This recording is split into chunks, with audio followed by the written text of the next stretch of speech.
இவ்வளவு ஆரோக்கியமான ஒரு நல்ல சத்தான சைவ உணவு கொடுத்த என் ஐயன் திருத்தணி முருகன் அவர்களுக்கும் சமயபுரத்தால் தாய் அந்த அம்மா வருஷம் ஃபுல்லாக பட்னியாக இருக்காங்க.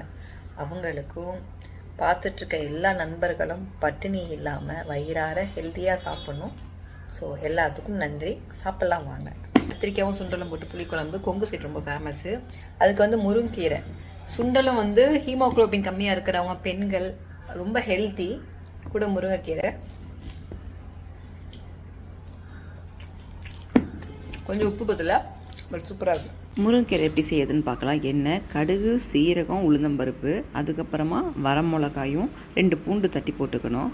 சின்ன வெங்காயம் போடணும். எனக்கு அவசரத்துக்கு பெரிய வெங்காயம் தான் போட்டேன். ஒரே ஒரு பச்சை மிளகா, காரம் ஏறாதில்ல அதுக்காக. நல்லா வணங்கினதுக்கப்புறம் கீரையை போட்டு சொனங்கினதுக்கப்புறம் மஞ்சத்தூள், உப்பு, இறக்கும்போது தேங்காய் போட்டால் சூப்பராக எம்மியாக இருக்கும். ட்ரை பண்ணி பாருங்கள்.